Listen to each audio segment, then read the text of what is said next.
Dear Kuya Bono, my warm greetings to everyone.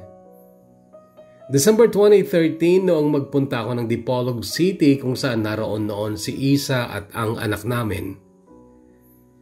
Nanganak siya ng June 2012 pero hindi ako nakapunta dahil kulang ang pera ko at si Mamo ay natatakot na ako lang mag-isa ang magpunta sa Mindanao. Naunawaan naman ni Isa kung bakit hindi ako nakapunta at pinagtitiisan lang din niya ang kakarampot na naipapadala namin ni Mamo na panggastos nila. Sobrang nakaka-stress sa mga reklamo ni Isa noon, Kuya Bono, tungkol sa kahirapan ng buhay nila sa Dipolog. At syempre, ako ang apektado dahil mahal ko siya at ang anak namin. Pero wala akong magawa dahil nag-aaral pa nga ako. Hindi naman pwedeng manggaling lahat kay Mamo Ray dahil sa pag-aaral ko pa lang ay halos masaid na siya. Mamamatay kaming dilat ang mata. Yung anak mo, napakasakitin pa. Pero hindi ko malang maipa-check up dahil napakahirap ng pera dito. Isa lang ito sa nakaka-rinding text ni Isa noon. At syempre ako, hindi pwedeng wala akong gawin. Kaya gumawa din ako ng paraan, Kuya Bono, kahit na alam kong mali.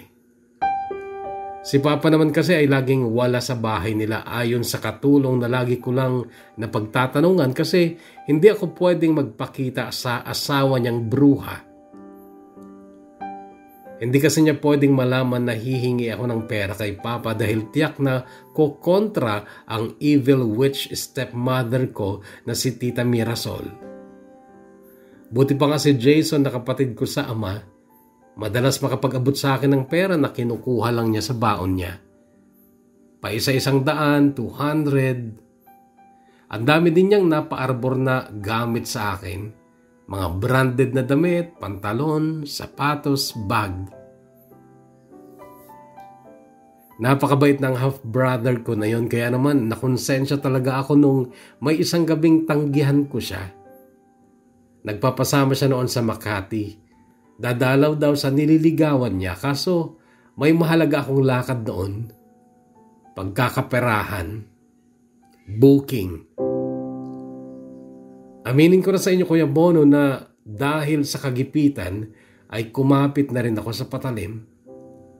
Nagaya na rin ako sa kaibigan kong si Mac Rod pero inilihim ko ito sa lahat pati kay Carlo na kapatid ni Isa. Ang Maynila, Kuya Bono, malupit sa mga taong walang diskarte at mahina ang sikmura. Libre ang humusga, kahugot. Pero sana bago niyo ako mahusgahan ay dumaan muna kayo sa landas ng buhay na pinagdaanan ko.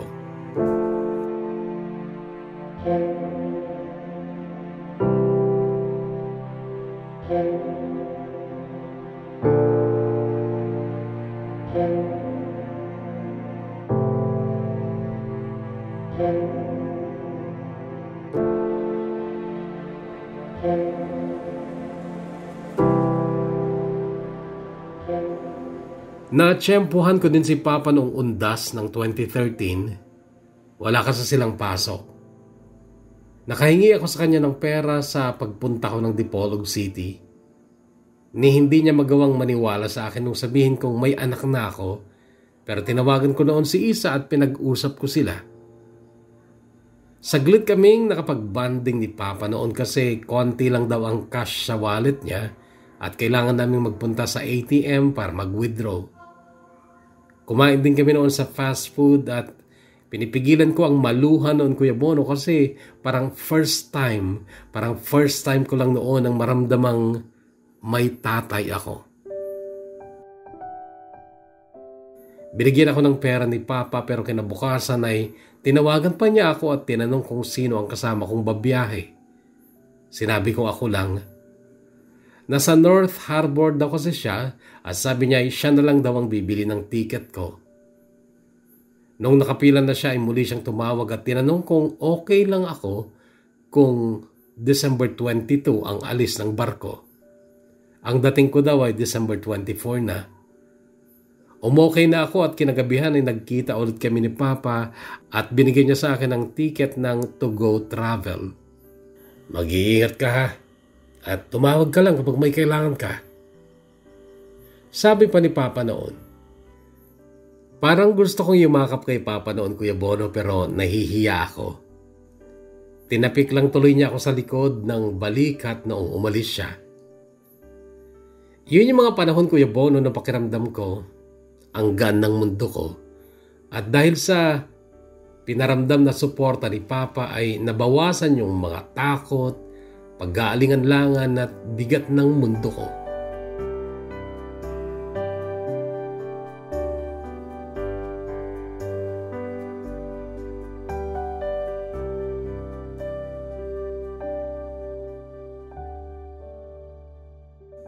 Puno ng pananabik ang puso ko noon palang nasa biyahe ako papuntang Dipolog City, Kuya Bono. Yun ang unang pagkakataong makapiling ko si Isa ng Pasko at unang pagkakataon ding makita at mahawakan ko ang anak namin. First time ko makasakay ng barko doon, Kuya Bono, at namangha naman ako. Para palang hotel, mayroon din siyang front desk, naka-uniform ang mga staff at may mga kwarto-kwarto din para sa may malaking budget. Ang nakuha ni Papa para sa akin ay tourist class, mga double deck at ang bed ko ay nasa ibaba. May restaurant at fast food din at meron pang live band. Nakakakaba lang noon, Kuya Bono, kasi punong-puno ang barko. Christmas break kasi kaya nag-uwi ang mga taga-probinsya na nagtatrabaho sa Maynila, gaya ni Kuya Darwin na siyang nasa itaas ng deck at siyang nakakasabay ko lagi sa pagkain at mamasyal sa deck ng barko. Noong mga oras na may signal pa ay katawagan ko si Isa, pero nung wala na ay natulog na lang ako. Mahigit 30 hours, Kuya Bono, ang biyahe hanggang Pulawan Port sa Dapitan. Doon dumaong ang barko. Nakisakay na lang ako sa sundo ni Kuya Darwin noon papuntang Dipolog na wala pa palang kalahating oras ang biyahe mula sa port ng Dapitan. Ibinaba ko ni na Kuya Darwin sa harap ng Jollibee na katapat ng rotonda at doon ay nakita ko na ang aking mahal na si Isa naghihintay sa akin. At hindi ko naiwasan ang mahabag sa itsura niya noon, Kuya Bono, kasi ang laki ng pinayat niya.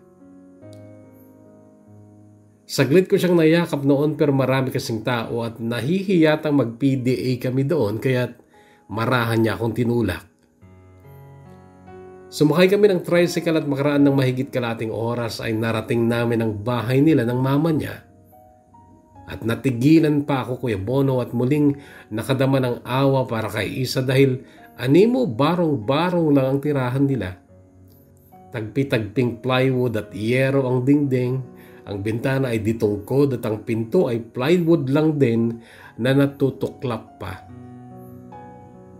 Bumalaw ang luha ko nung bumukas ang pinto ang yun at mama ni Isa ang lumabas.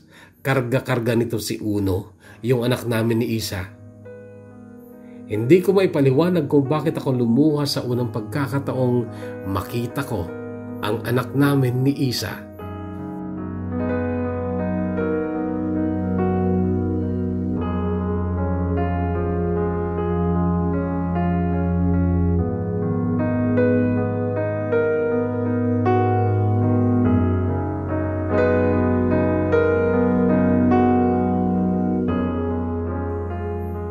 Malungkot na masaya ang damdaming namayani sa puso ko habang kasama ko ang mag-ina ko. 18 lang ako noon, Kuya Bono, 20 naman si Isa, at mahigit 1 taon na ang anak namin. Si Isa, bakas sa kanyang anyo ang paghihirap, pagtitiis, pagkayamot sa buhay niya. Ako naman ay awa at masidhing paghangad ng pagbuti ng buhay ni Isa at ang anak namin ang nadama ko. Masaya ako nakapiling ko sila. Masarap sa pakiramdam kapag kinakarga o nilalaro ko ang anak namin. Pero sana hindi sa ganoong estado ng buhay. Sana hindi kami mahirap. Sana may kakayahan ako na bigyan sila ng magandang buhay. Gusto ko silang tumira sa maayos na bahay, makakain ng masasarap at masusustansyang pagkain. Sana, puro sana lang ako noon, Kuya Bono. Noong gabing yon, ako ang nagpatulog kay Uno at halos hindi ko napansin na wala pala sa maliit na bahay si Isa. Ang mama niya ay tulog na sa mahabang upuan sa maliit na salas. Lumabas ako sa harap ng bahay pero wala si Isa doon. Pumasok ulit ako at lumabas sa pinto sa kusina.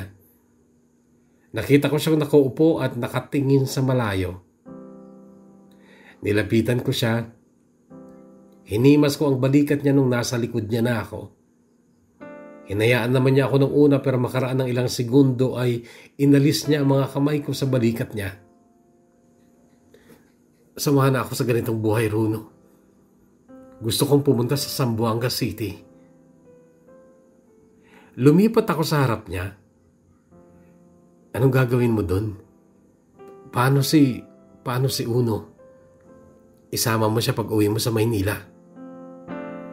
Ha? Bakit Isa? Anong bakit? Ba't mo iiwan si Uno? Gusto kong magtrabaho, Runo. Gusto kong mag-aral ulit. Gusto kong umalis sa punyatang lugar na to. Sawang-sawa na ako dito. Alam ko hindi mo maiintindihan dahil maganda ang buhay mo sa Maynila. Samantalang ako, Isa, sinong nagsabi sa'yo na maganda ang buhay ko sa Maynila? Nahihirapan din ako.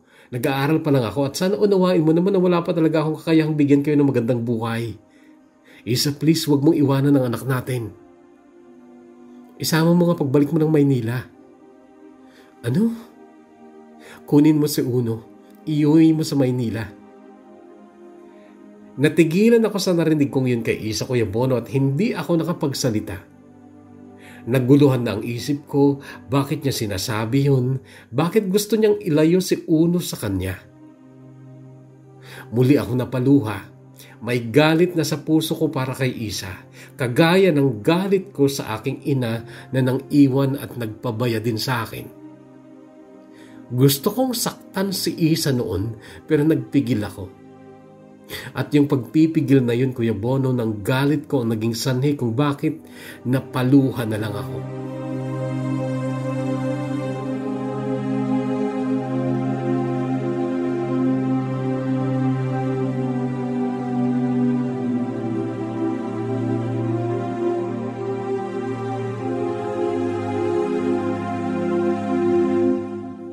Isipin ko palang, Kuya Bono, na mararanasan din ng anak ko ang mga naranasan ko dahil sa kawalan ng ina ay talagang nakakasama ng loob. Iniwan ko na lang siya noon sa likod ng bahay at bumalik ako kay Uno. Pero ilang saglit lang ay sinitsitan ako ni Isa sa bintana at sinenyasan niya akong lumabas. Paglabas ko'y nandun siya ulit sa lumang upuan sa likod. Runo, huwag mo naman sanang isiping masama akong ina. Gusto ko lang naunawain mo na napakahirap ng buhay dito. Kapag sinabi ko sa iyo na nagugutom kami dito, literal yun na wala kaming makain. Pero Isa, 2 taon lang naman na. Gagraduate na ako. Hindi mo ba kayang tiisin yung 2 taon lang naman? Ako, Runo, 1 taon na lang. 1 taon na lang gagraduate na ako. Ikaw, kukuha ka pa ng board exam bago ka makapagturo. At kahit pumasa ka kaagad, makakapagturo ka ba kaagad? Hindi. 2 taon, Runo, sa totoo lang, kung ikaw ang nakakaranas ng kahirapan dito. Kahit 1 linggo lang, napakahirap pagtiisan. Tapos 2 o 3 taon mo pa akong gustong maghintay at magtiis? Sige, naiintindihan kita, Isa, pero solusyon ba talaga na ilayo mo ang anak mo sa'yo? Anak mo yun. At hindi ko talaga maintindihan kung paano mo maaatim na malayo sa'yo ang anak mo. Isa, alam mong galit ako sa nanay ko dahil sa pag-iwan niya sa akin. Ngayon gagaya ka. Habang buhay kang iniwan, Runo, hindi ka na binalikan. Ako, 1 o 2 taon lang ang kailangan ko. At kailangan ko lang gawin yun dahil gusto kong tapusin yung pag-aaral ko para makapagtrabaho at mabigyan siya ng magandang kinabukasan. Isa, ako nang ang gumagawa niyan, di ba? Tsaka ako ang lalaki. Ako ang dapat mag-isip para mabigyan siya at ikaw ng magandang kinabukasan. Talaga? Magandang kinabukasan, Runo? Teacher ka lang kapag nakatapos ka at nakapasa. Magkano lang ang sweldo ng teacher? Hindi sa minamalit ko ang mga teachers, pero Runo, ako mas kaya kong bigyan ng totoong magandang kinabukasan si Uno kesa sa'yo. At buo na ang desisyon ko, Runo. Hindi mo na mababago. Isama mo si Uno pag alis mo at ako ang bahala sa kanya pagkatapos ng 1 o 2 taon.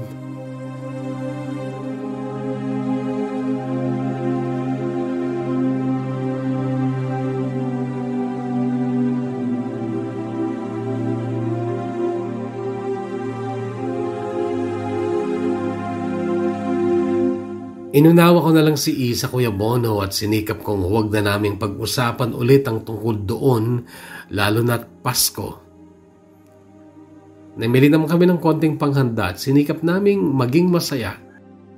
Bumili din kami ng mga gamit ni Uno at ilang damit ni Isa mula sa perang bigay ni Papa. Limitado na ang budget ko noon at gusto ko ding makapaghanda pa rin kami ng bagong taon at gusto kong makapamasyal kami ni na Isa. Gusto kong makagawa ng masasayang memories na kasama sila sa Dipolog. Sa totoo lang, Kuya Bono, yun talaga ang gusto kong mangyari. Ang makasama ang mag-ina ko na masaya kami. Hindi kagaya ng drama na pinasabog ni Isa sa mukha ko. Hindi pa ako nakakaalis ng Maynila noon, excited na akong makasama ang mag-ina ko. Nung nasa barko ako, nag-i-imagine pa ako na magiging masaya kami. Susulitin ko ang ilang araw ko lang doon na masasaya at matatamis na sandaling kapiling ko si Isa. Pero hindi ganon ang nadatnan ko. Kaya naman kahit bitin na ang pera ko noon ay gumawa ako ng paraan para makapasyal pa rin kami. Tinawagan ko si Papa at muli akong nanghingi ng pera. Nakakahiya man, Kuya Bono, pero kinapalan ko ang mukha ko. Total, marami naman siyang utang sa akin. Ilang taon ba niya akong pinabayaan lang kay Mamoray? Nagpadala naman kaagad si Papa sa Cebuana kaya't noon ay nakapasyal nga kami ni Isa kasama si Uno na anak namin. Masaya naman, Kuya Bono. Siyempre, mahal na mahal ko sila. Kailangan ko lang iwasang isipin na magkakahiwalay din kami ni Isa pagkatapos ng bagong taon. Ang saklap, bagong taon, tsaka magkakawatak-watak. Buo na rin ang plano ko noon, Kuya Bono, at nakausap ko na rin si Carlo. Sa kanila ko ipapaalaga si Uno. May live-in partner kasi noon si Carlo, si Micaela na taga doon lang din. Mabait naman si Micaela at masaya siya sa piling ni Carlo kahit na nagtitiis lang din sila sa hirap. Medyo napaayos na rin ni Carlo noon ang dating barong-barong na tirahan nila at libangan ni Micaela ang pagandahin nito.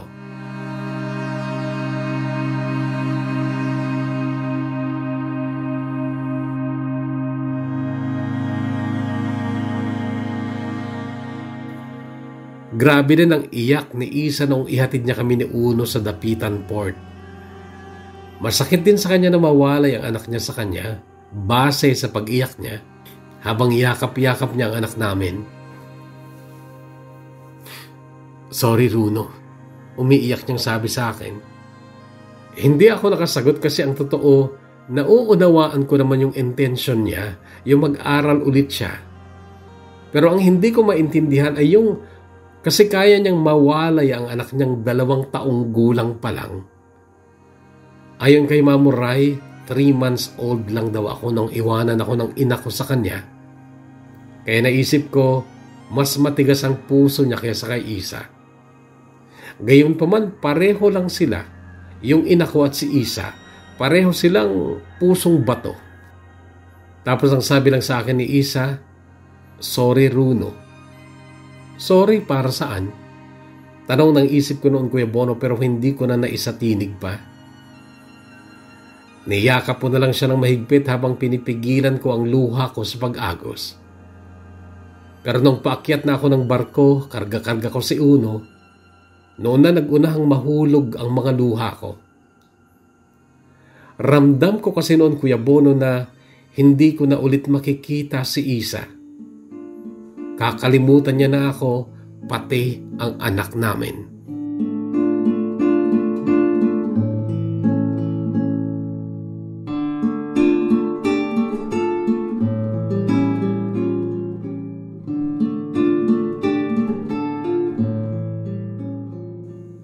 Matagal ko nang naisip na hindi naman talaga ako mahal ni Isa, Kuya Bono. Ako lang talaga ang nagmahal at yung pagkakaroon namin ng relasyon noon ay dahil lang sa noong mga panahong yun ay nasasaktan siya dahil kay Charlie na boyfriend niya. Kasi pinagpalit siya ni Charlie kay Michelle, ang anak ng dating nagpapaaral sa kanya. Si Charlie talaga ang mahal niya.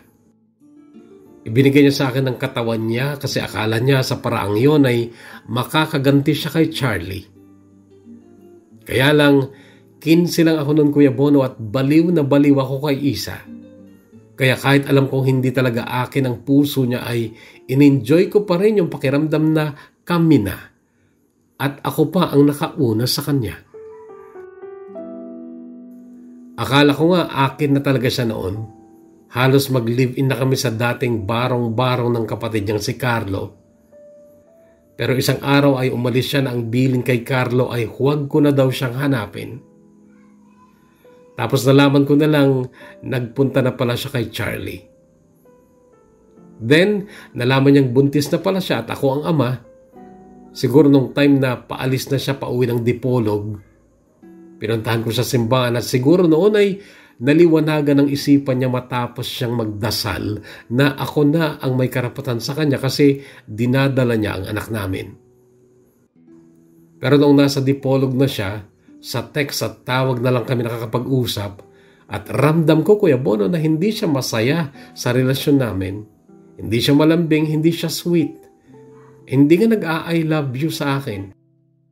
Pero binigyan ko pa rin siya ng benefit of the doubt na baka kaya hindi niya magawang maging sweet kasi nga buntis siya at mahirap nga daw talaga ang buhay sa kanila. Katulong lang ang mama niya sa isang mayamang pamilya pero umuwi daw ito tuwing gabi sa bahay nila. Inunawa ko pa rin, Kuya Bono, at umasa ako na siguro kapag okay na ang buhay namin, kapag hindi na kami nahihirapan, baka sakaling maging sweet na siya sa akin.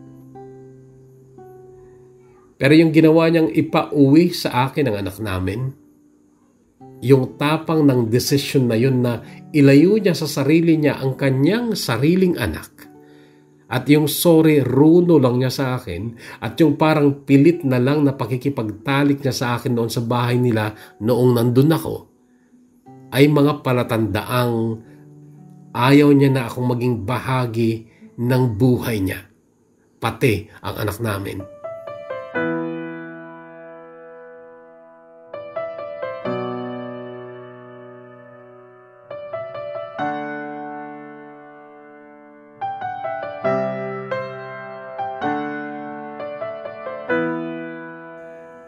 May kaibigan daw siya sa Zamboanga City.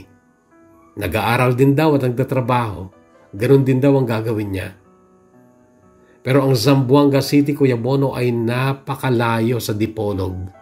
Kapitbahay na nga yun ng Brunei. At alam ko, magbabagong buhay na siya doon. Siguro magbubuhay dalaga na. Hindi ko na lang siya sinusumbatan noon, Kuya Bono, kasi ayoko talagang away o argumento. Tinanggap ko na lang agad na hindi talaga niya ako mahal At lihim na lang ako nagpasalamat dahil ibinigay niya sa akin si Uno at hindi niya naisipang ipaampon sa iba gaya ng pagpapaampon sa akin ng ina ko. Ang dahilan kung bakit kay Micaela na live-in partner ni Carlo ko papaalaga si Uno at hindi kay Mamo ay dahil sa naniniwala ko noon na hindi na ulit magpapakita si Isa. At ayokong lumaki si Uno sa pangangalaga ni Mamo. Ayokong maranasan niya yung mga naranasan kong pambubuli sa akin noon kasi nga bakla ang tatay ko. Sa ngayon ay tinatawanan ko na lang yung mga alaalang yun pero nung bata pa ako, nasasaktan din ako at napapaaway lagi. Isa pa, hindi rin naman mahaharap ni Mamo kasi malayo na sa bahay ang parlor niya. Mag-isa na lang siya noon dahil nagsariling parlor na rin si Tito Romy na dati niyang kasama. Hindi naman pwede si Uno sa parlor kasi wala namang kwarto yon. Wala ding kusina, parlor lang talaga at maliit na CR. Hindi kagaya ng maliit pa ako, nasa mismong apartment din ang parlor kaya naaalagaan pa rin ako ni Mamo noon. Tuwang-tuwa naman sina Micaela at Carlo noong Kuya Bono nung idating ko sa kanila si Uno. At para maibigay ko pa rin ang pangangailangan ng anak ko Kuya Bono ay hindi pa rin ako bumitaw sa patalim. Rumakit pa rin ako ng rumakit kahit alam kong masama sa paningin ng Diyos at tao. Hindi ko naman pwedeng iasa lahat kay Papa kahit alam kong willing naman siya magpaluwal ng pera. Hindi rin ako pwedeng manghingi kay Mamo kasi hindi niya alam na inuwi ko ang anak ko. Ang alam niya na kay Isa pa rin si Uno.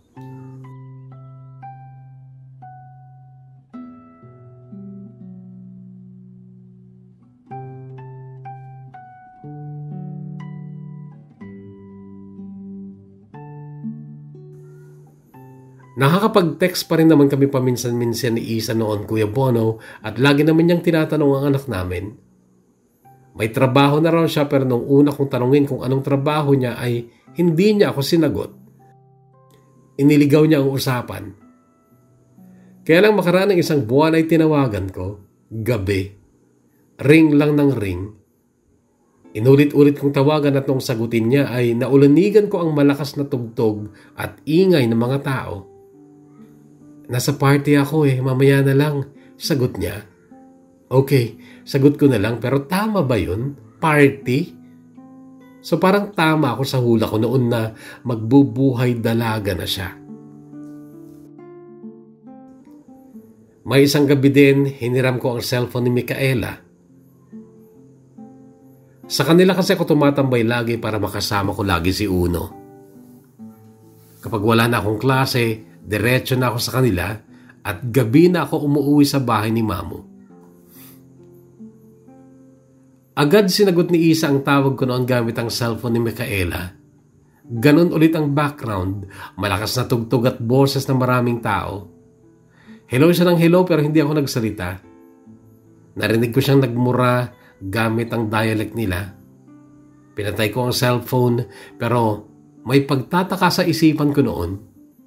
Nasa party siya ulit, tanong ng isipan ko. Minsan naman madaling araw. Tulog na si Mamo noon pero pinasok ko ang kwarto niya at kinuha ko ang phone niya. Tinawagan ko ulit si Isa.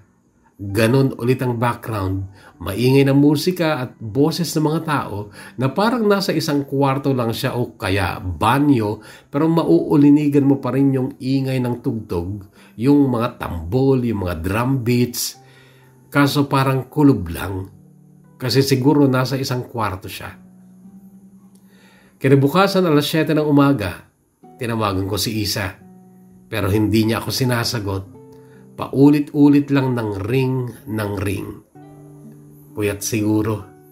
Sabi ko na lang kaya't gabi ko siya tinawagan ulit at ganun na naman ang background although hindi naman ganun kaingay.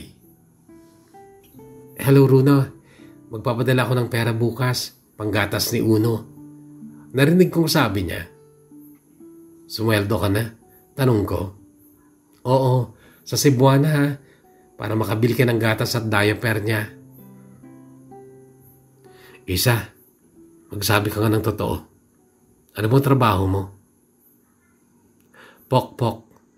Narinig kong sagot niya. Okay, sagot ko. Tsaka ko tinapos ang tawag ng walang goodbye. Nag-text siya. Sabar ako nagtatrabaho, pero hindi naman ako nagpapa-take out sa mga lalaki. Sinabi ko lang na pok kasi ganoon naman ang tingin nila sa amin eh. Porque sa bar at panggabi ang trabaho namin, pok na ang tingin nila sa amin. Bakit ka nag-i-explain? Reply ko. Pero hindi na siya nag-reply. Napaisip ako noon tapos napailing-iling na lang kasi parang napaka-unfair sa anak namin na ang pinambubuhay namin sa kanya ay galing sa malalaswang trabaho.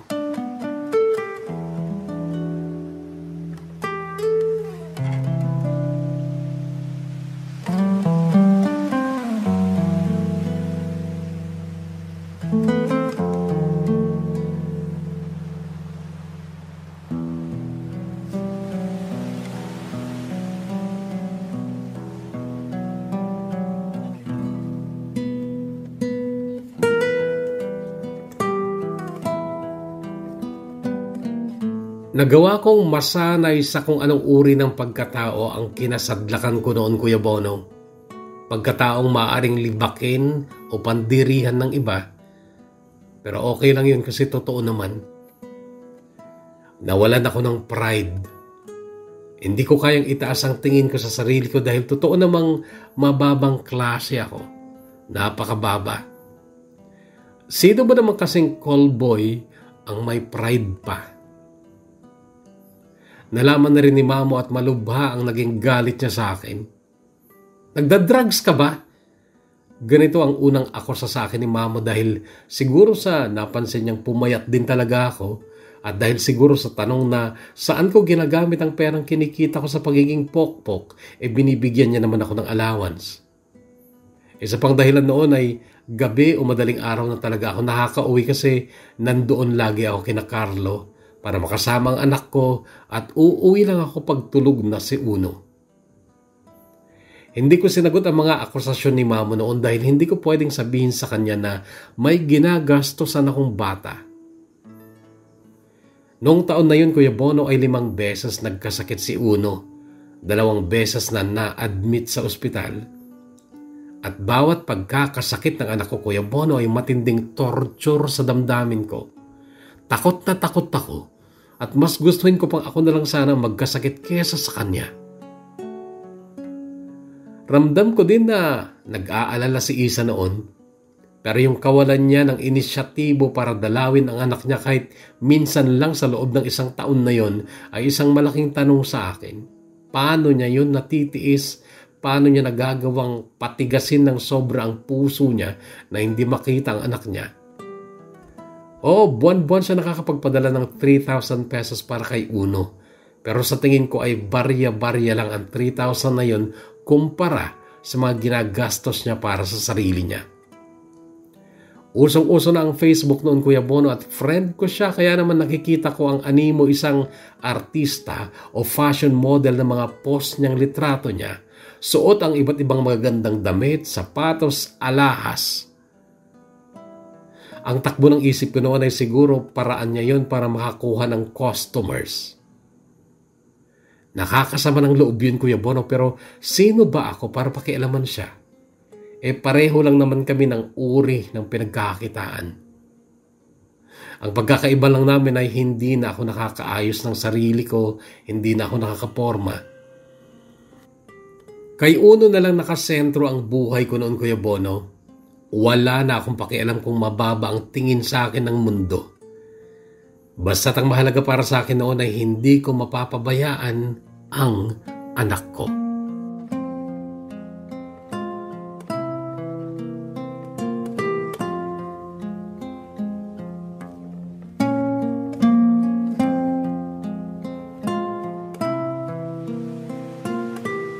Matapos mag-graduate si Isa ay tinanong ko siya, anong plano mo kay Uno? Magtatrabaho muna ako dito. Kukuha na ako ng experience saka ako pupunta dyan sa Maynila. Hindi ka ba pwedeng magbakasyon kahit 1 linggo lang? Hindi mo ba namimiss yung anak mo? Siyempre, namimiss ko. Ang tindi mo rin ha. Magdadalawang taon na Isa, ni minsan hindi mo pa nakita yung anak mo. Samantalang ako, ilang oras lang na hindi ko siya makasama. Miss na miss ko na. Rona, huwag mo naman akong sabihin ng ganyan. Bakit? Nasasaktan ka? Isa, diretsuhin mo na lang ako. Ako, kaya kong tanggapin na wala ka ng pag-ibig sa akin. Pero huwag ka naman sanang mawalan ng amor sa anak mo. Ba't naman ako mawawalan ng amor sa anak ko? Anak ko yon. Runo, hindi porket nasa iyo si Uno, pwede mo na ako pagsalitaan ng ganyan. Pareho lang tayo nagsasakripisyo. Talaga? Nagsasakripisyo ka? Puro yata pasarap ang ginagawa mo dyan eh. Anong pasarap ba? Runo, panggabi ang trabaho ko dati. Sa araw nag-aaral ako. Anong pasarap ng buhay sinasabi mo? Mangmaangan ka pa. Akala mo hindi ko nakikita yung mga litrato mo sa Facebook? Daig mo pa artista? Pati ba naman yun, Runo? Ano bang problema mo? Nahihirapan ka na ba kay Uno? Sige, huwag kang mag-alala. Gagawa ako ng paraan para makauwi dyan at kukunin ko na sa'yo ang anak ko.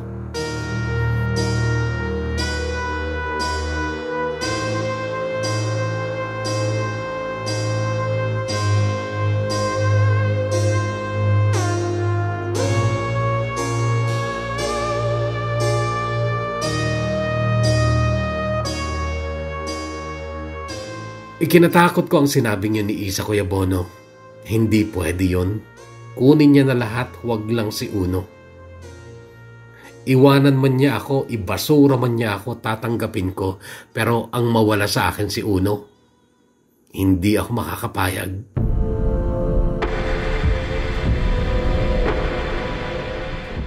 Noon ay nag-isip ako kung saan ko dadalhin si Uno. Hindi na siya pwede kina Carlo dahil alam siyempre ni Isa kung saan nakatira si Carlo na kapatid niya. At hindi rin pwedeng asahan na sa akin pa rin kakampi si Carlo kapag nagkaaway na kami ni Isa.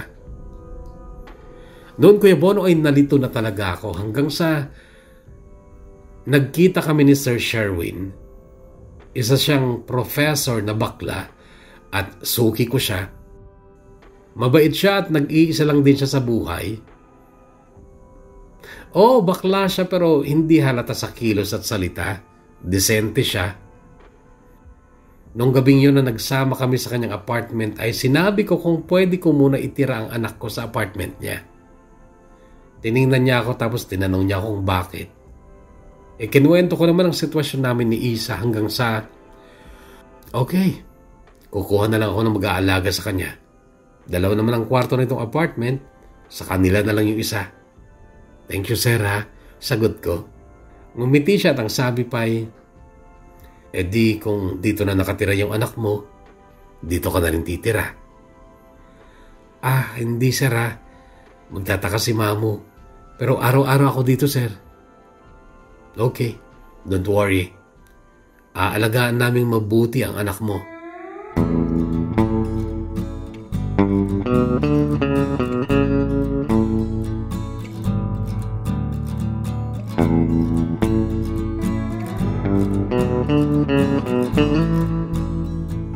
Pasado 10:00 ng gabi ako umuwi sa bahay ni Mamo pero kabubukas ko pa lang ng pinto ay tinalakan niya ako. Ba't ba hindi matawagan ang cellphone mo, Runo? Kanina pa ako tawag ng tawag at text ng text sa'yo ah. Hindi ko siya nasagot nang makita kong may babae at lalaking nakaupo sa sofa at diretso ang titig nila sa akin. Napatingin ako kay Mamo. Nanay at tatay mo, sabi niya. Napatitig ako sa kanila at yung lalaki matangkad at maputi at medyo hawig ko nga. Pero nagtaka ako kasi hindi naman siya si Papa. Noon ay tumayo si Mama. Anak, bigkas niya kasabay ng pagtulo ng luha niya. Malambot ang puso ko sa mga taong lumuluha, Kuya Bono, kaya't hinayaan ko siyang iyakapin niya ako. At habang iyakap niya ako ay wala akong nadamang galit sa kanya. Yumakap na rin ako, kasabay na rin ng pagtulo ng luha ko. Tumayo na rin noon si Papa at nakiyakap sa amin ni Mama.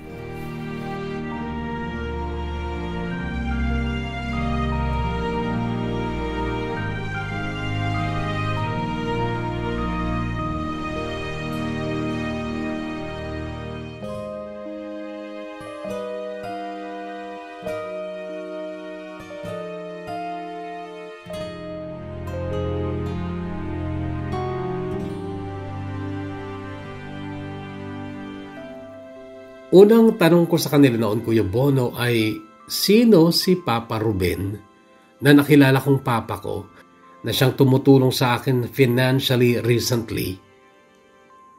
Nahihiyaman si mama noon ay nagkwento siya. Si Papa Ruben daw ang talagang mahal niya noon kahit na sinasaktan lang siya kasi nga may mahal itong iba, si Tita Mirasol na bruha. Pero si Papa ko na totoo, si Papa Arnel ay boyfriend at ka-board mate daw noon ni Mama at may nangyayari din sa kanila. Kaya hindi alam ni Mama kung sino talaga ang tatay ko pero pinili niyang sabihan na si Papa Ruben ang kilalanin kong ama. Si Papa Ruben din daw ang kasama ni Mama noong ipaampun niya ako kay Mamo kasi pareho silang hindi pa handa. Si Mama ay kailangang umuwi noon ng Isabela dahil may sakit ang nanay niya at hindi daw maaaring umuwi siyang may kasamang bata. Baka daw lalong atakihin ang kanyang ina. 2 taon pa lang daw silang nagsasama ulit ni Papa Arnel sa Isabela. Nagsasaka daw sila. Ang tanong ko noon kay Mama, alam ba ni Papa Ruben na hindi niya ako anak? Oo, alam niya. Sagot ni Mama. Una, hindi mo naman siya kamukha. Pandak siya at matangkad ka. Namana mo ang height mo dito sa papa mo. Hawak-hawak ni Mama noon ang kamay ko. Pasensya ka na anak kung napabayaan ka namin. Noon pa kita gustong balikan dito kaya lang hindi ako makaalis dahil ako ang nag-aalaga sa lola mo. At hindi ko rin alam kung anong sasabihin ko sa kanila kapag inuwi kita. Buti nga, nagkatagpo ulit kami ni Arnel at kaming dalawa ang nagpasya na hanapin ka. 4 na araw na kami dito sa Maynila. Mabuti na lang at may isang bakla doon sa dati niyong lugar at siya ang nagturo sa amin sa nilipatan ni Mamo na parlor. Anak, akala ko hindi na kita makikita ulit. Sabi pa ni Mama kasunod ng pagluha niyang muli at pagyakap niya sa akin.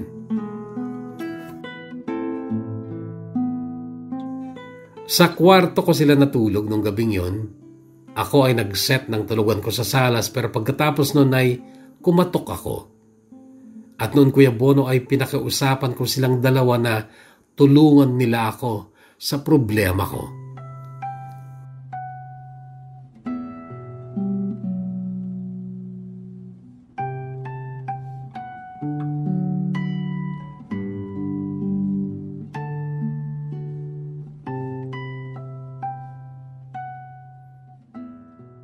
Kinabukasan Kuya Bono ay umuwi sina Mama at Papa sa Isabela kasama nila si Uno. Wala si Carlo noong kunin ko si Uno kay Micaela. Sinabi ko lang na iuuwi ko na si Uno kay Mamo.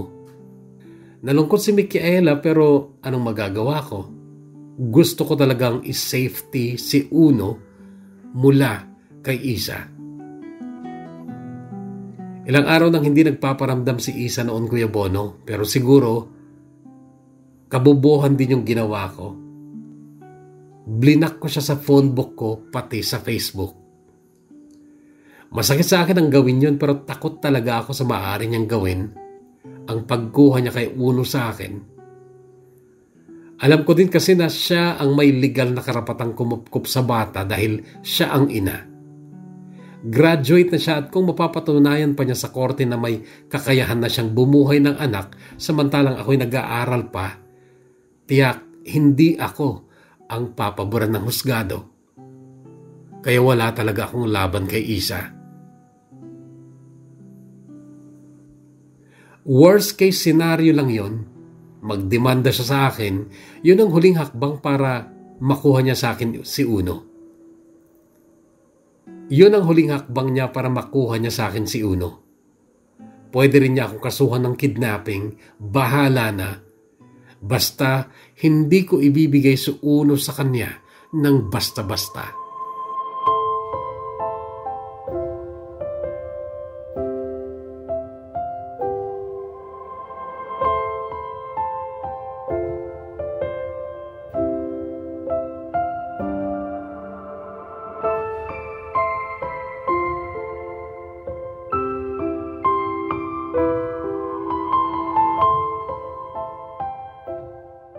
After 2 weeks, sinadya ko ni Carlo sa bahay ni Mamo.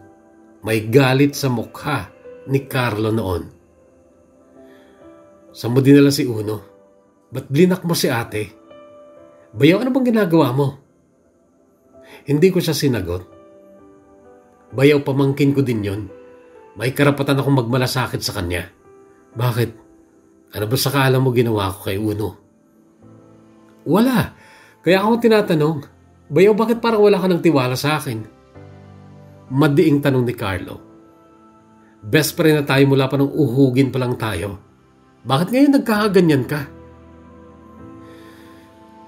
Gustong kunin ni Isa sa akin si Uno. Dadalhin daw niya sa Zamboanga City. Ha? Bakit? Teka nga, nag-aaway ba kayo? Hiwalay na ba kayo? Bakit, Bayaw? Sa tingin mo ba minahal talaga ako ng ate mo? Hindi siya nakasagot, Kuya Bono. Tinitigan lang niya ako. Nakilala ko na rin ang nanay ko, Tol. Pati yung totoong tatay ko. Nahanap nila ako. At sa kanila ko binigay si Uno. Bayaw, apo nila yon. Kaya kumalma ka na. Yun naman pala eh. Pero ba't di ka malang nagsabi sa akin? Bigla mo na lang kinuha yung pamangkin ko sa bahay. Kaya inisip kong wala ka ng tiwala sa akin. Siyempre, kapatid mo si Isa.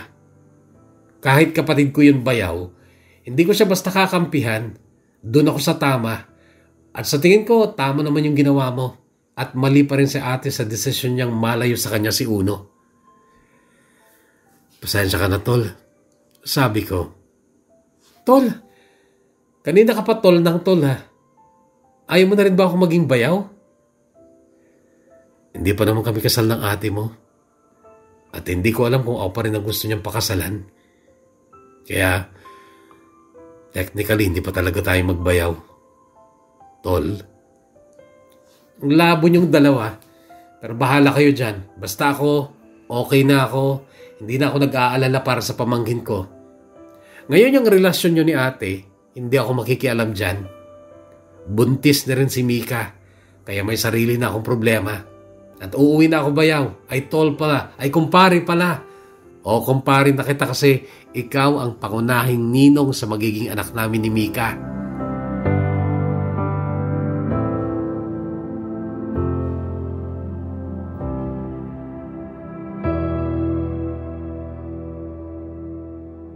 Hindi ko naman kinalimutan si Isa, Kuya Bono. Madalas ko pa rin siyang maalala. Lalong hindi ko pa rin siya pinalitan kaagad. Alam na rin niya noon na nasa Isabelan si Uno. Sinabi sa akin ni Carlo na nasabi niya na sa atin niya at hindi naman daw siya nagsalita ng masama laban sa akin.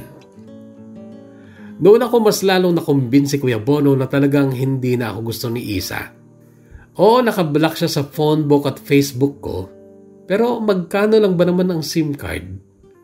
Pwede naman siyang bumili ng bago para makausap niya ako kung gusto niya.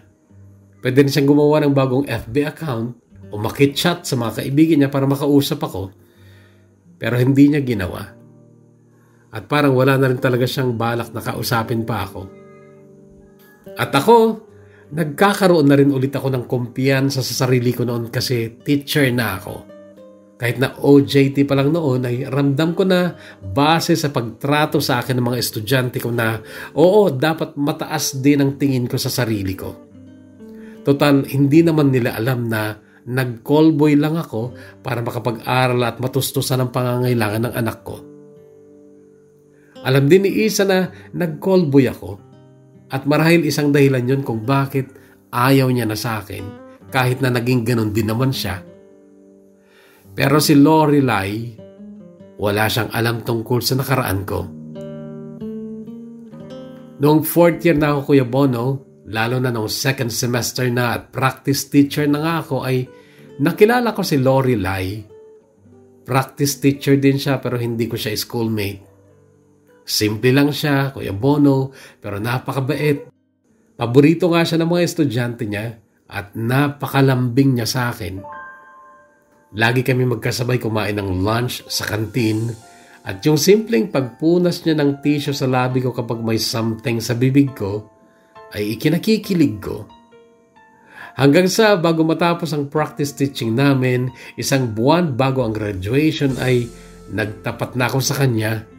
And guess what, Kuya Bono? That very moment, walang pag-aatubili ay sinagot niya ako at tinanggap niya ako sa buhay.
Bago ang graduation namin ay nasa Infanta, Quezon si Lorelai. Taga doon siya at nauna kasi silang nag-graduate sa school nila. Kinukulit niya akong pumunta kasi gusto daw akong makilala ng parents at mga kapatid niya. Nagpaalam naman ako kay Mamo pero wala daw siyang pera. Noon ay naisipan kong tawagan si Papa Ruben. Pa, payang pera, kahit 2K lang, sabi ko. O sige, pumunta ka dito sa office, sa car wash, andito lang ako, sabi niya.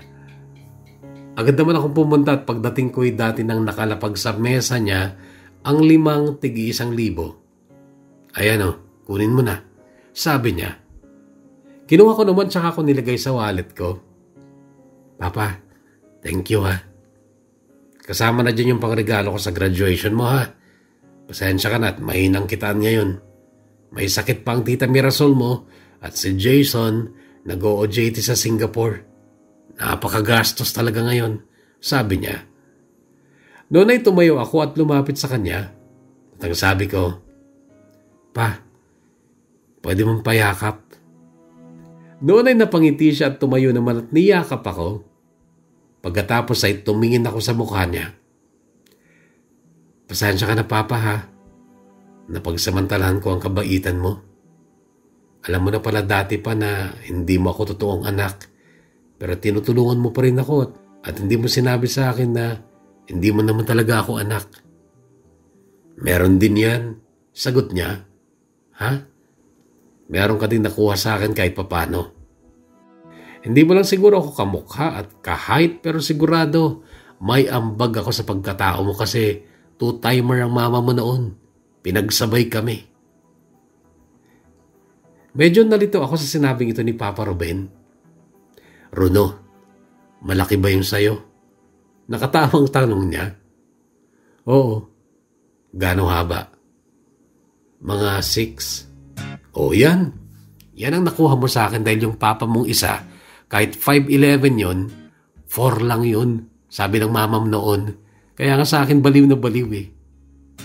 Natawa na rin ako sa sinabing yun ni Papa Ruben pero inalis ko na rin agad yun sa isipan ko dahil hindi ako komportable sa kalokohan niyang yun. Alam ko naman pwede talagang malaman kung sino talaga sa kanila ang ama ko sa pamamagitan ng DNA test pero para ano pa? Okay nga yun eh kasi kahit late mang makilala ko sila ay dalawa naman sila. Dalawa silang tatay ko. Kaya ba't ko pa alamin kung sino talaga sa kanila? Kaya sabi ko okay lang yun. Ang mahalaga, sure ako na ako talaga ang tatay ni Uno.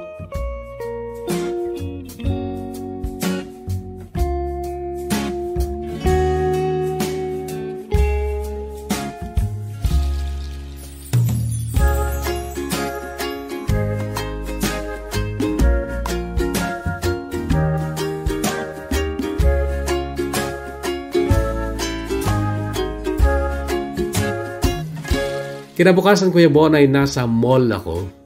Bibili sana ako ng long sleeves para sa graduation ko. Kinabukasan na mag-ring ang phone ko, sinagot ko, "Runo?" Natigilan ako sa boses niya. Boses ni Isa? "Oo, ako to. Nasaan ka?" SM Santa Mesa. Ikaw, nasaan ka? Kumusta ka na?" "Nandito ako sa simbahan ng Santa Cruz." "Nandito ka sa Maynila?" "Oo, hintayin kita dito," sabi niya. Noon ay hindi muna ako bumili at mabilis akong nagtungo sa Santa Cruz Parish Church. Ang simbahan na yun ay may dalang espesyal na alaala sa amin ni Isa noong 2011.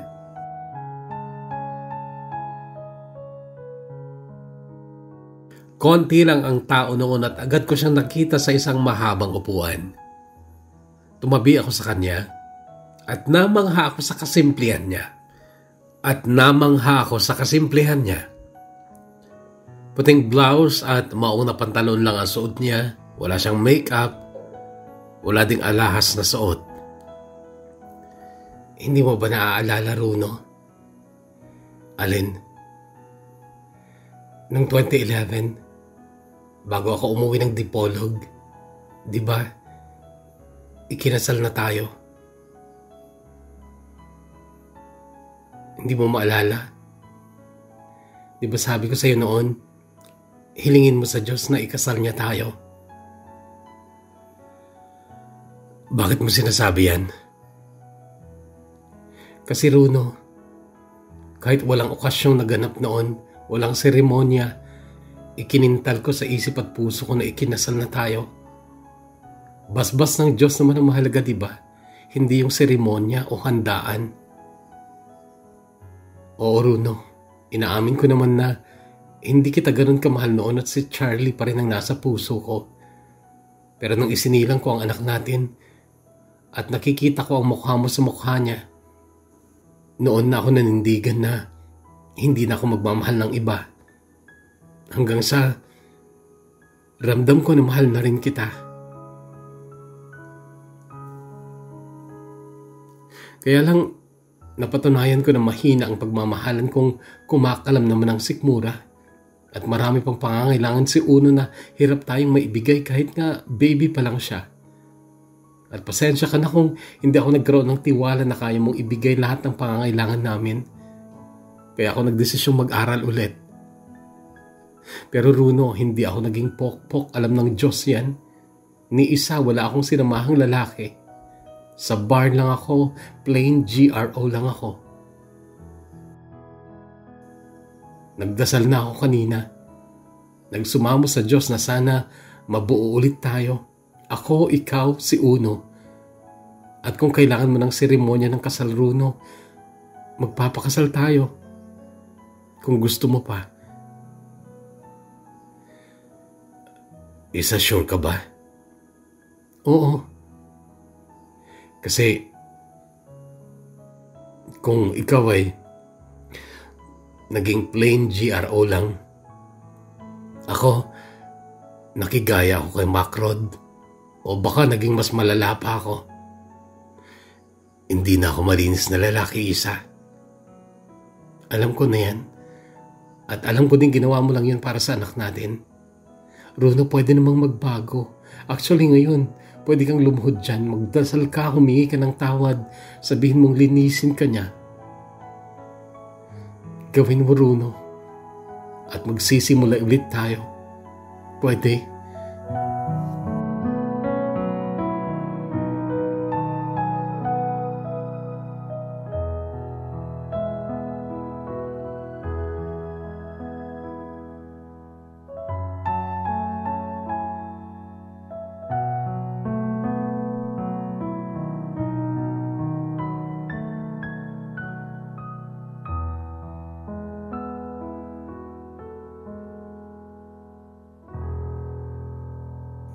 ...2015 ako nag-graduate at pinilit ko lang si Mamo na siya ang umescort sa akin sa aming graduation ceremony. Tawa nga lang ako ng tawa noon kasi nagpagupit pa talaga siya at nagbihis lalaki noong graduation ko. Kasama din noon si Papa Ruben at si Isa.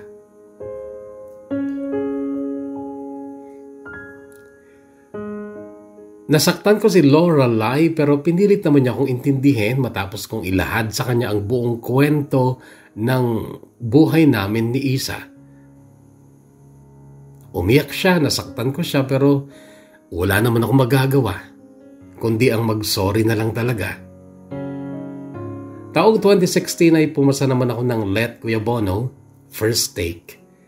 Nagturo muna ako ng 2 years sa private school then nagpakasal na kami ni Isa.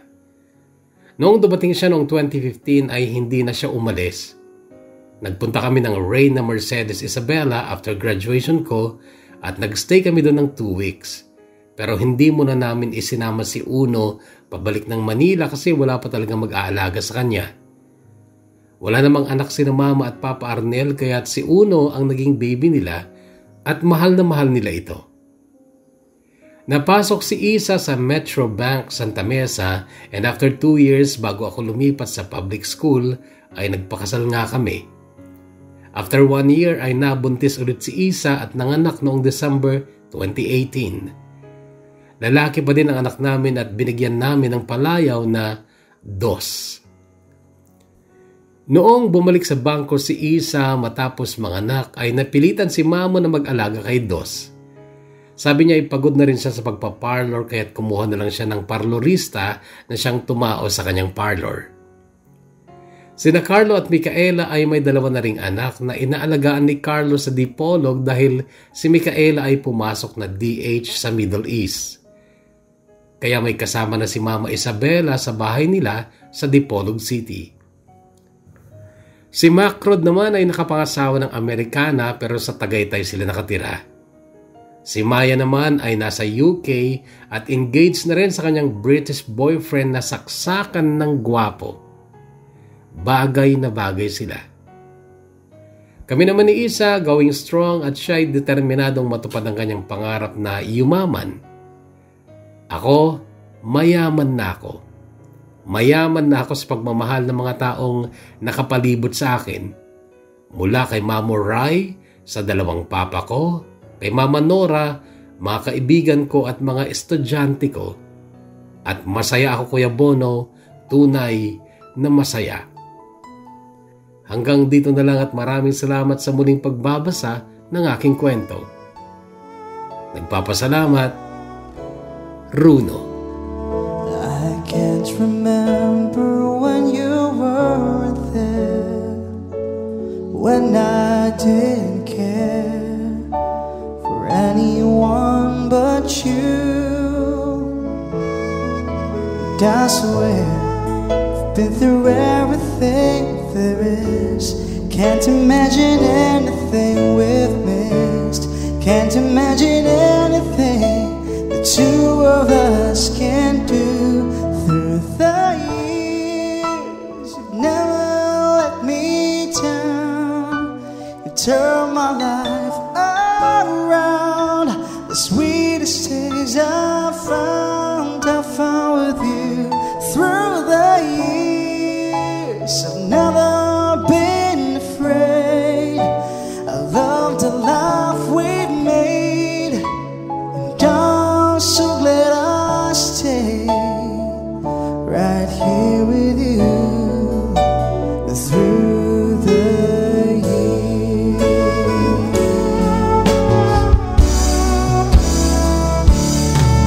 I can't remember what I used to do, who I trusted, who I listened to before. And I swear it taught me everything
Kahugot na Runo, maraming salamat sa pag-share mo ng part 2 ng iyong kwento. Maraming salamat talaga. We appreciate so much kasi nag-abala ka, na-istorbo ka namin para sa ganun ay makapagbigay ng update ng iyong 2011 story.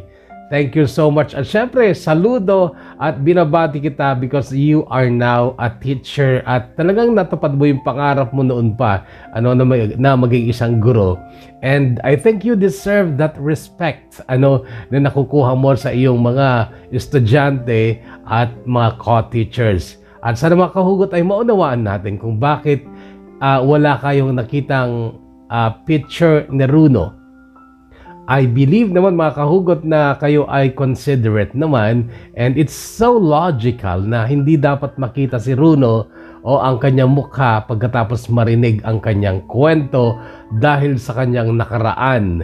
Pwede namang magbago, kaya lang ano pa bang kailangan pa ba talagang malaman ng iba yung kanyang ginawa o nagawa noon? Hindi na dapat lalo na ng kanyang mga estudyante na mataas ang pagtingin sa kanya.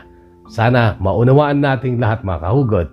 And sana talagang magiging strong kayo ni Isa, Runo or Sir Runo. Kaya mo yan. Sa dami ng pinagdaanan mo, I think you know perfectly how to make a relationship stronger. Na hindi dapat matibag kahit ano pa ang mangyari. Okay? Just keep the love burning, as I always say. And again, maraming salamat and congratulations also for the 2 boys sa inyong buhay. Si Uno at saka si Dos. It's great. Thank you so much again.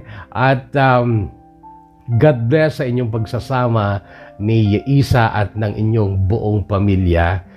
Make up with your mom. At isa pang bagay na hinangaan ko sa iyo ay hindi ka kagaya ni Carlo na nagtanim pa ng sama ng loob sa kanyang ina kahit nung time na yung nanay niya ay nasa harapan niya na at humihiling ng kanyang kapatawaran. Good thing ay hindi ka ganon. Siguro namana mo yan sa amin ng mga taga-norte na hindi masyadong magaling magkimkim ng sama ng loob. Ayun. At again, thank you so much and God bless you and Isa and your whole family. At ngayon sa ating mga shoutout. Pa-shoutout po ang mga anak ko, Revengel, Maxine, at sa asawa ko, Michael Sarah, I love you 3. It's me, Venus Balahadia of Hong Kong. Shoutout also to Rex Salazar TV. Sana daw ay mapansin ng kanyang channel, Rex Salazar TV. Jude Michael Ramos, Ivy Soriano, Rodel de Guzman, Jillian Ward fans, Moises de la Cruz, shout out kay Akek from Franklin Madalang, Patricia Del Rosario, shout out sa mga tatay ko, shout out nga po sa tatay ko na adik sa'yo, Alejandro Family and Manzano, sa Isabela from Princess Alejandro of Singapore. Shout out also to Jomel Caranto and Baby Destiny, Lynn Ambre, Monalyn Villaruel of Lian, Batangas. Pa-shout out po sa Kabakang family from Narvacan, Ilocos Sur, from Kennedy Kabakang. Shout out also to Rosel Katakutan, Vicky Latao, Dalupang of Hong Kong from Peña Blanca. Shoutout din kay Marvelyn Galano and the entire Galano family. Pa-shoutout kuya from Solano, Nueva Vizcaya. Nga kanay nga agdingdingig kenyam. Kuya Bono, thanks a lot. Shoutout Ruiz and Garcia family from Jaime Ruiz. Shoutout Kuya Bono, family Tornado of Alcala, Cagayan. I am Realisa Torrado, OFW here in the UAE. At pa-shoutout naman po sa family ko sa St. Teresa Igig, Cagayan from Janeline Mangulad, John Paul Cabrera ng Narvacan. Shoutout also to Stephanie Gamboa at kay Akong Reyna. First 20 and a lot more ang ating sinashoutout o may konting addition mga kahugot. So paunahon lang sa pagpapa-shoutout. So paano hanggang sa muli tayong magkakarinigan sa panibagong kwentong hatid ng Kahugot TV, the Kahugot YouTube channel. Stay healthy, kahugot, stay safe, and God bless us all.